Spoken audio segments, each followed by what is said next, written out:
যিখন ঘৰত পুৱা গধূলি ধূপ ধূনা নজ্বলে, ঈশ্বৰ উপাসনা নকৰে, সেইখন ঘৰলৈ অঘাসুৰ, বকাসুৰ, পলম্বাসুৰ, অৰিষ্টাসুৰ, পুতনা, ব্যমাসুৰ, ধেনুকাসুৰ চব অসুৰবিলাক আহি যাব।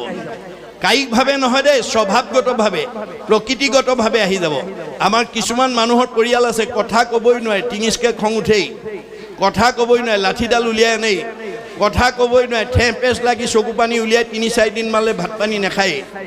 এই স্বভাৱটো যিখন ঘৰৰ পৰিয়াল আছে সেইটো অসুৰ থকা পৰিয়াল। এই আসুৰিক ভাৱবিলাক যেতিয়ালৈকে আমি মাৰিব নোৱাৰিম, অৰ্থাৎ সংস্কাৰ কৰিব নোৱাৰিম, সেইখন ঘৰত সেইটো পৰিয়ালত কেতিয়াও শান্তি নহ'ব। আমি সেই অসুৰবিলাকক কেনেকৈ মাৰিম?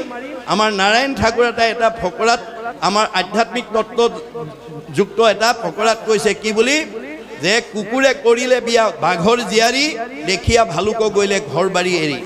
কুকুৰে যদি বাঘৰ জীয়াৰী বিয়া কৰিব পাৰে, সেইখন ঘৰত ভালুকৰ পৰিয়াল থাকিব নোৱাৰে।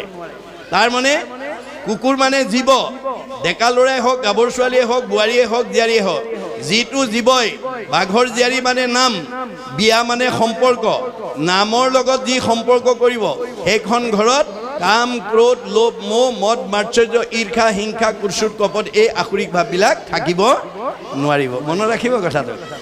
এই আদৰ্শৰে আমি যাতে নিজৰ নিজৰ ঘৰখন যাতে আমি এখন সুন্দৰ ঘৰ, কোনো সমস্যা নোহোৱা ঘৰ, কাৰণ কৃষ্ণ যাৰ ঘৰত থাকিব সমস্যা ক'ৰ পৰা হ'ব? পোহৰ য'ত থাকিব তালৈ আন্ধাৰ কেনেকৈ আহিব?